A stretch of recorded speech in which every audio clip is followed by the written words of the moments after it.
8 মাস পরে হঠাৎ করে দেখি পরি ম্যামের আইডিটি অ্যাক্টিভ। তাই আমি মেসেজ দিলাম আসসালামু আলাইকুম। কোন পরে দেখি রিপ্লাই আসলো ওয়ালাইকুম আসসালাম। কে আপনি? আমি বললাম আমি যেই হই না কেন আপনি কে?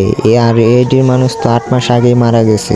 একটু পর আবার রিপ্লাই আসলো আপনি কি তাকে চিনেন? আমি বললাম হ্যাঁ চিনি, কারণ উনি আমার সবকিছু ছিলেন, আমার স্বপ্ন ছিলেন, আমার দুনিয়া ছিলেন। হি ওয়াজ মাই লাইফ। একটু পরে আবার বললেন আচ্ছা আপনার নাম্বারটা দিন তো। আমি বললাম কেন? বলছি ফোনে, আগে নাম্বারটা দেন। তারপর আমি নাম্বার দিলাম। নাম্বার দেওয়ার পর আমি আর রিপ্লাই পেলাম না। তারপর আমি অনেকক্ষণ ফোনের অপেক্ষায় ছিলাম, কিন্তু ফোন কল বা SMS কোনোটাই পেলাম না। মাথায় শুধু একটাই চিন্তা, ম্যামের আইডি কে চালাচ্ছে আর ফোনটাই বা তার কাছে কেন? রাতে আর ঘুমিয়ে ধরলো না। ম্যামের নাম্বারে অনেক কল দিয়েছি, দেখি নাম্বারটা বন্ধ। তাহলে আইডি কিভাবে অ্যাক্টিভ? যাই হোক, তার সাথে একটু ঘুম আসলো।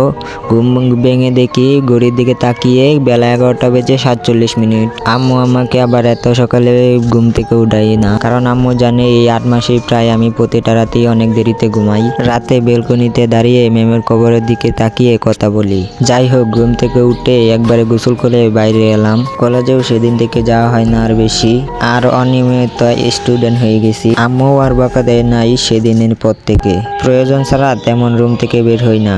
কোথাও বের হওয়া তো দূরের কথা। গোসল করে নিচে এসে একবারে দুপুরের খাবার খেয়ে নিলাম। বিকালের দিকে একটু ছাদে হাঁটাহাঁটি করলাম। ছাদে আসতেই ম্যামের কথা মনে পড়ে গেল। আগে ম্যামের জন্য কতই না অপেক্ষা করেছি একটা নজর দেখার জন্য। প্রতিদিন গোসল করে ম্যাম ছাদে আসতো কাপড় শুকাতে, আর আমিও ওনাকে দেখার জন্য কত বাহানা নিয়ে ছাদে আসতাম।